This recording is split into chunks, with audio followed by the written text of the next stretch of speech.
Olá, bom dia para quem está me assistindo de dia, boa tarde para quem está me assistindo à tarde, boa noite para quem está me assistindo à noite e boa madrugada para quem está me assistindo de madrugada. Sou o professor Reinaldo Soares. Estamos aqui para trazer mais educação bíblica para você. E o tema de hoje é falar sobre Gog e Magog, que é um assunto aí que tem se levantado, né, nesse tempo de conflitos, nesse tempo de guerra no Oriente Médio, nesse tempo de guerra lá entre a Rússia e a Ucrânia, né? Então, foram nos trazidas, perguntas para falar sobre isso. Então, vamos lá.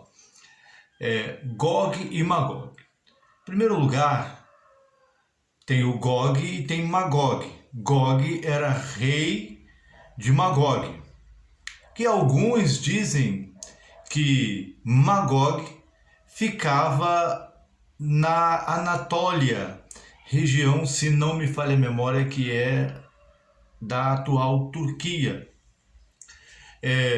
Então, há profecias bíblicas lá no livro de Apocalipse, capítulo 20, versículo 8, e também no livro de Ezequiel, capítulos 38 a 39, capítulo 36, capítulo 37, também fala desta batalha que ocorrerá.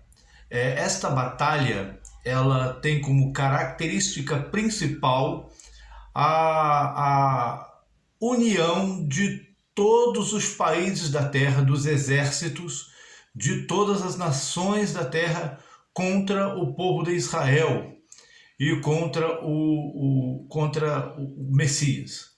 E aí as pessoas procuram identificar, né, dentro das profecias, quando ocorrerá a guerra de Gog e Magog. Na verdade, a guerra de Gog e Magog, ela ocorrerá duas vezes.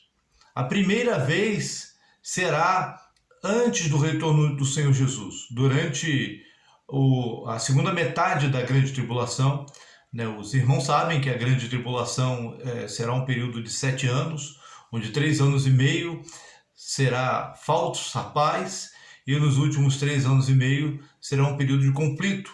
E aí, nesse período de conflito, o anti-Mashiach, o anticristo, reunirá os exércitos de todos os países da terra para guerrear contra o povo de Israel e contra os santos.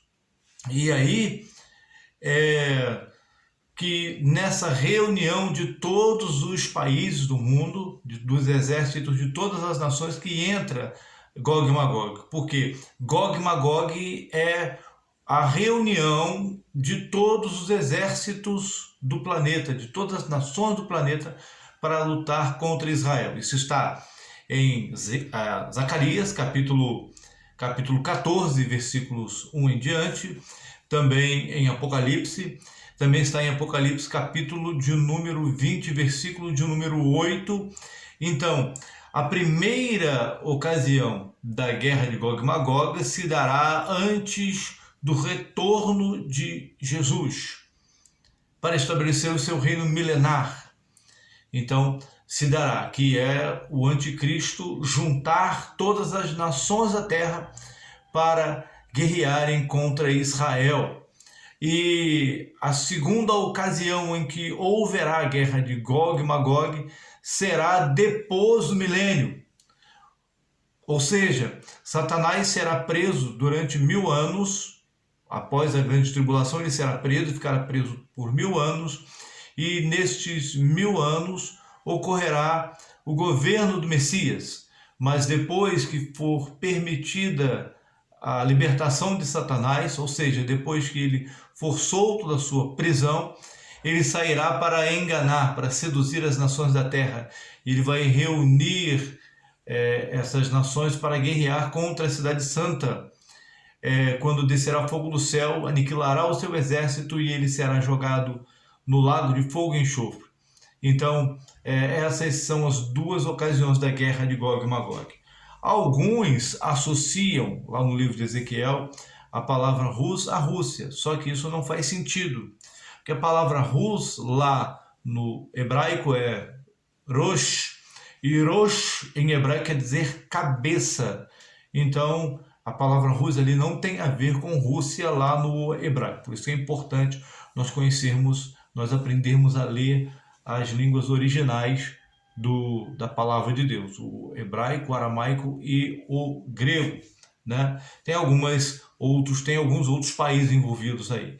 O que a gente pode ter certeza em relação a isso, pelas passagens da palavra de Deus, é que haverá um líder militar que vai reunir um exército de todos os países da terra a partir do norte para atacar Israel. Esse norte sugere várias coisas, né? Não é só a Rússia que fica no norte de Israel, tem outros países também que ficam no norte de Israel, né? Mas então, para concluir, para fechar, a guerra de Gog e Magog é um evento cuja característica principal é a reunião ou a união, a aliança dos exércitos de todas as nações, lideradas pelo anticristo antes do retorno de Jesus e por Satanás depois do milênio, para guerrear contra o povo santo de Deus. E nesse caso ocorrerá duas vezes. A primeira no final da grande tribulação e a segunda depois do milênio. Amém? Agradeço aí por você que está me assistindo até agora, por você que é inscrito no canal, por você que compartilha, por você que dá o like lá, por você que nos apoia. Quem ainda não nos apoia neste sentido, né? Vocês nos apoiam em vários sentidos, oração e tal, mas que você possa se sentir tocado aí a nos ajudar, se inscrevendo, dando like, compartilhando e nos abençoando aí com suas orações. Muito obrigado, a paz do Senhor, tchau, tchau.